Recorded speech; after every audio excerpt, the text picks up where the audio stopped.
Welcome student, Rastogi online coaching classes में आपका स्वागत है। आज क्लास 12 के भौतिक विज्ञान अध्याय 1 चालू किया जा रहा है। यह पहला भाग है। तो अभ्यास का नाम है वैद्युत आवेश तथा क्षेत्र। तो यह प्रतिदिन शाम को 6 बजे लाइव क्लास चलेगा। तो आप सभी विद्यार्थी ये 6 बजे लाइव क्लास से जुड़िए और प्रतिदिन मेरे वीडियो को देखिए। तो 6 बजे भौतिक विज्ञान और 7 बजे रसायन विज्ञान यह प्रतिदिन वीडियो लाइव क्लास में बताया जाएगा। तो आप सभी विद्यार्थी इस लाइव क्लास से जुड़िए और प्रतिदिन वीडियो को देखकर एक अच्छे से नोट्स को बना लीजिए। तो इस भाग में आज हम लोग पढ़ेंगे आवेश। आवेश की परिभाषा पहले समझेंगे कि आवेश किसे कहते हैं। अब चैप्टर का नाम क्या है? वैद्युत आवेश। तो पहले तो आवेश की जानकारी रखना पड़ेगा कि आवेश किसे कहते हैं। आवेश की परिभाषा क्या है? तो बहुत आसान है। इलेक्ट्रॉनों के प्रवाह के दर को किसके? इलेक्ट्रॉनों के प्रवाह के दर को आवेश कहते हैं। बहुत आसान परिभाषा है। तो यहाँ पे नोट कर लीजिए अपने कॉपी में। इलेक्ट्रॉनों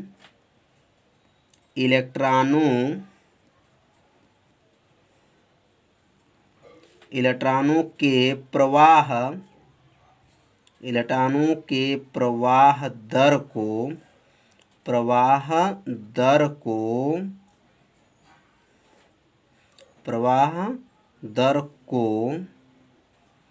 आवेश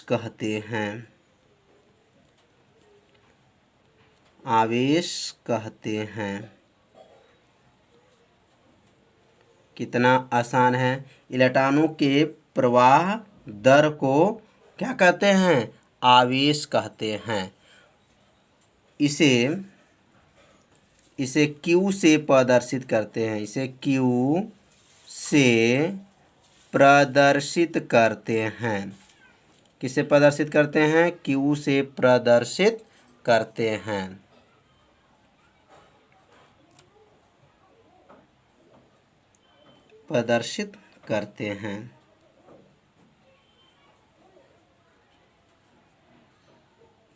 तो परिभाषा को अपने कॉपी में क्या कीजिए? नोट करते भी चलिए। तो इलेक्ट्रॉनों के प्रवाह दर को क्या कहते हैं? आवेश कहते हैं। इसे Q से प्रदर्शित करते हैं। अब यहाँ पे इसका दूसरा परिभाषा भी लिख सकते हैं। तो दूसरा परिभाषा क्या है? तो यहाँ लिखेंगे धारा और समय। लिखेंगे यहाँ पर धारा तथा समय के गुणनफल को आवेश कहते हैं। क्या लिखेंगे? धारा तथा समय के गुणनफल को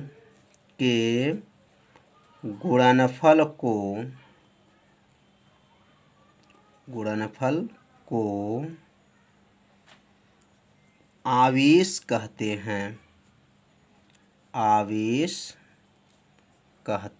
हैं।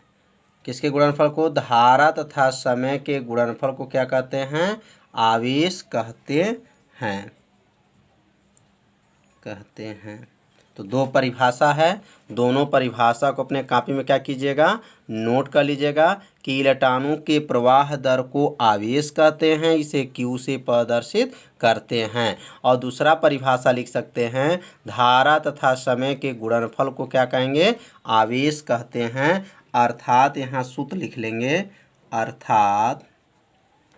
और यहाँ सूत्र बनेगा कि आवेश का सूत्र क्या होता है? तो आवेश बराबर होता है धारा गुणे समय। क्या होता है? धारा गुणे समय। यह इसका सूत्र है आवेश का। तो आवेश में क्या हो गया? धारा गुणे समय। आवेश किससे प्रदर्शित करेंगे? तो आवेश को Q से प्रदर्शित करते हैं। और धारा को किससे प्रदर्शित करेंगे? तो धारा को I से प्रदर्शित करेंगे। और समय को किससे प्रदर्शित करेंगे? तो समय को T से प्रदर्शित करते हैं। तो यहाँ पे जो है सूत्र क्या बना? Q बराबर हो गया I गुणे T, मतलब आवेश बराबर हो गया धारा गुणे समय। तो परिभाषा समझ में आपको आ गया होगा, सूत्र भी समझ में आ गया होगा। तो इसे अपने कॉपी में क्या कीजिए, नोट करते चलिए। अब हम लोग पढ़ेंगे आवेश का मात्रक क्या होता है और आवेश का बीमा क्या होता है। तो आवेश का मात्रक, आवेश का पहले मात्रक भी याद करेंगे और क्या याद करेंगे, बीमा, उसका बीमा क्या होता है, बीमा। तो आवेश का मात्रक ध्यान दीजिएगा, कंपटीशन में भी कई बार पूछा जा चुका है। तो आवेश का मात्रक बीमा समझेंगे। तो आवेश का सूत्र क्या बताया गया है, तो आवेश का सूत्र बताया गया है Q बराबर क्या होता है, तो Q बराबर होता है IT होता है। Q बराबर क्या होता है, IT होता है। अब यहाँ लिखेंगे Q का मात्रक, इसका मतलब किसका मात्रक, आवेश का मात्रक बराबर कर लेंगे और यहाँ लिखेंगे I गुणे T कोष्टक बंद करके का मात्रक। तो I इंटू टी का लिख देंगे मात्रक। तो I का मात्रक जो है कक्षा 10 में आप लोग पढ़े होंगे। I मतलब वैद्युत धारा, और वैद्युत धारा का मात्रक क्या होता है, एम्पियर होता है। क्या होता है, एम्पियर। और समय का मात्रक क्या होता है, सेकंड होता है। तो क्या बन गया, एम्पियर सेकंड।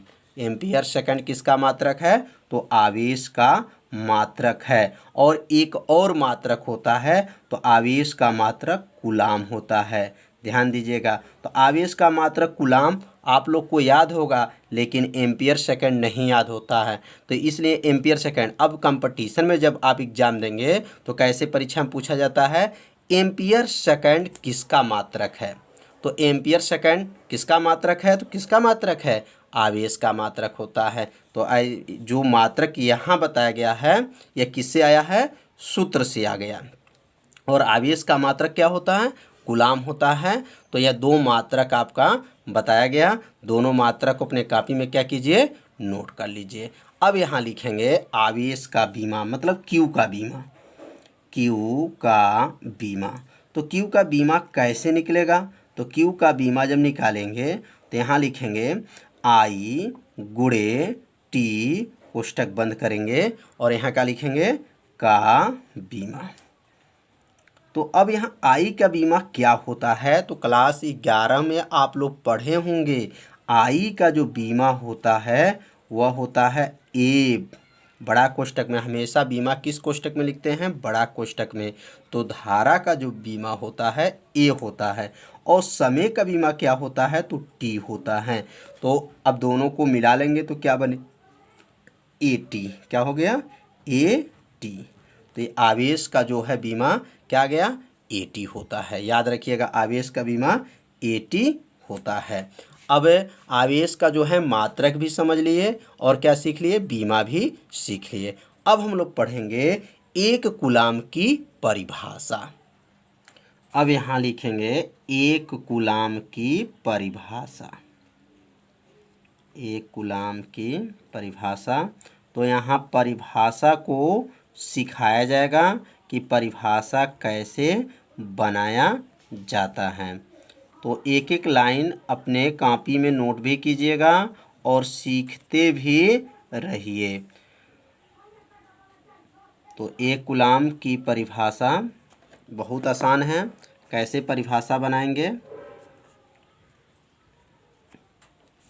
अब यहाँ लिखेंगे पहले यदि Q बराबर, मान लीजिए यहाँ पर जो है आवेश जो है, आवेश हमको एक कूलाम लाना है। तो यहाँ पे सबसे पहले लिखेंगे,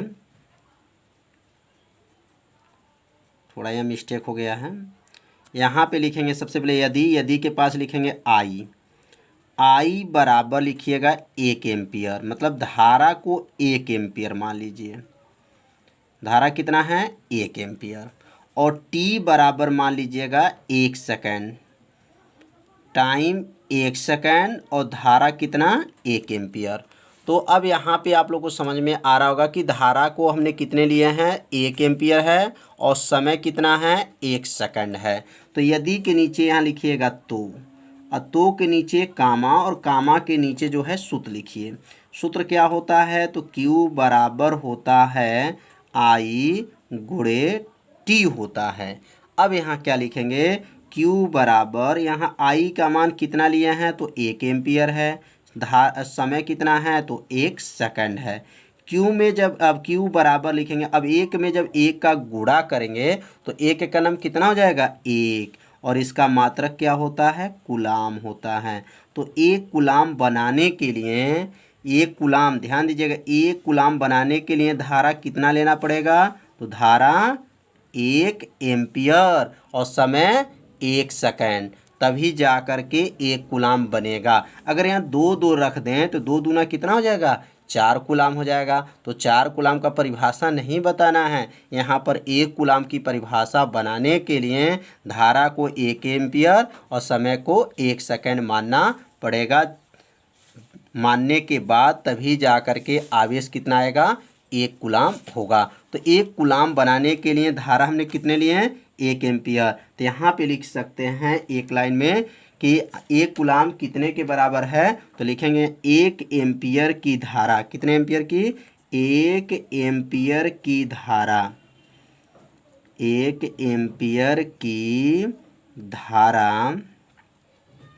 1 एम्पियर की धारा कितने सेकंड में, 1 सेकंड में, 1 एम्पियर की धारा 1 सेकंड में, 1 सेकंड में प्रवाहित होता है। 1 सेकंड में क्या होता है, प्रवाहित होता है, प्रवाहित होता है, होता है। तो चालक का आवेश, चालक का आवेश, चालक का आवेश 1 कूलाम कहलाता है, 1 कूलाम कहलाता है। तो 1 कूलाम बनाने के लिए धारा कितना लेना पड़ा, तो धारा 1 एम्पियर और समय 1 सेकंड। यहाँ 1 में 1 का गुणा किए तो 1 कूलाम। तो क्या नीचे यहाँ लिख देंगे कि अर्थात यहाँ लिख करके 1 एम्पियर की धारा 1 सेकंड में प्रवाहित होता है, तो चालक का आवेश 1 कूलाम कहलाता है। बहुत आसान उत्तर है। इस उत्तर को अपने कॉपी में क्या कीजिए, नोट कर लीजिए।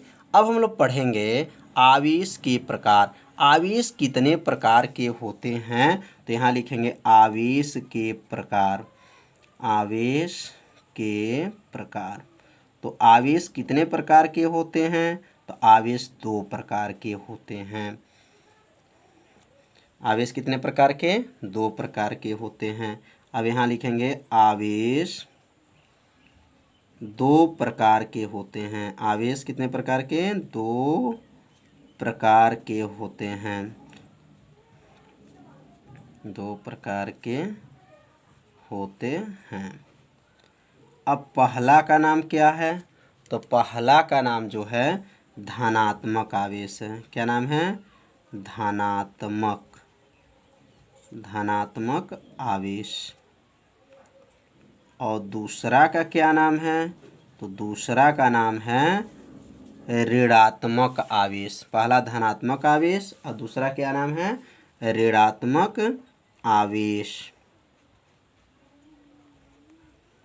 ऋणात्मक आवेश।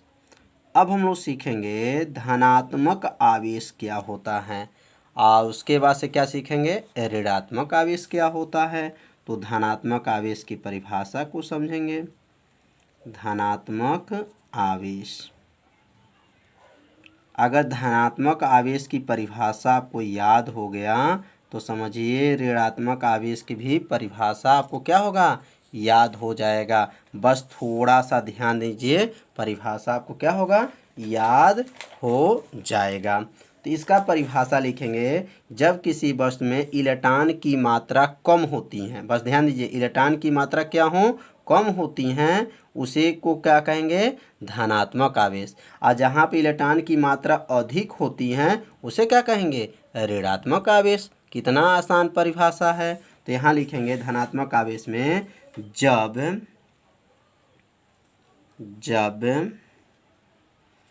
किसी वस्तु, जब किसी वस्तु किसी वस्तु में इलेक्ट्रॉनों की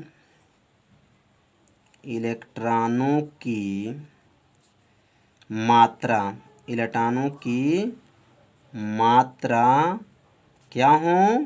कम। इलेक्ट्रॉनों की मात्रा कम, या कोष्टक में लिख सकते हैं कि इलेक्ट्रॉनों की कमी क्या हो? इलेक्ट्रॉनों की कमी भी लिख सकते हैं, कमी। और यहाँ कोष्टक बंद करके हो तो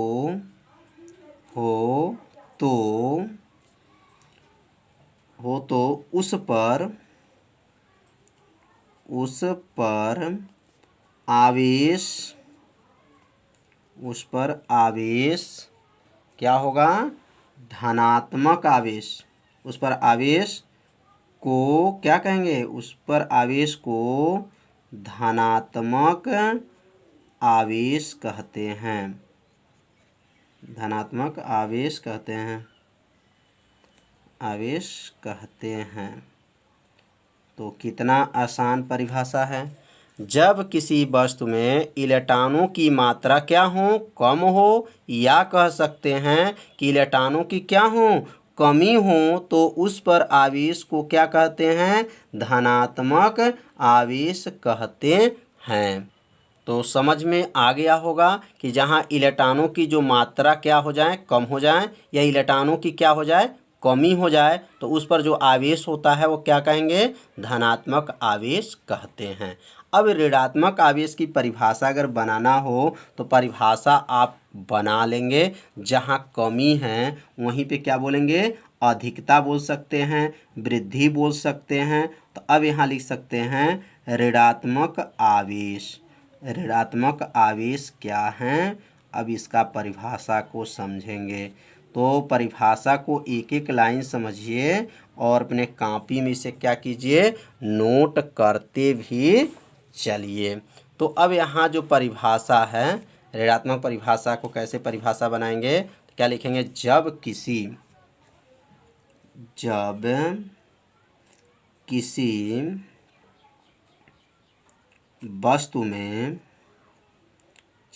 वस्तु में इलेक्ट्रॉनों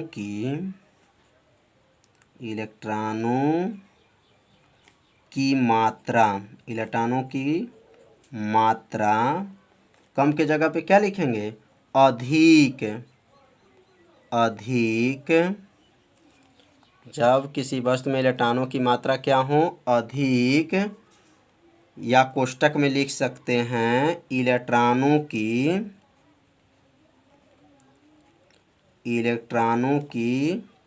अधिकता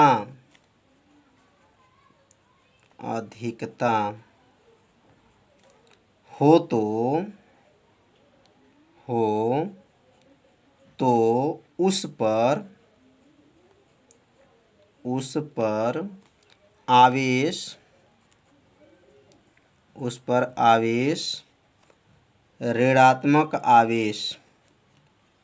उस पर आवेश ऋणात्मक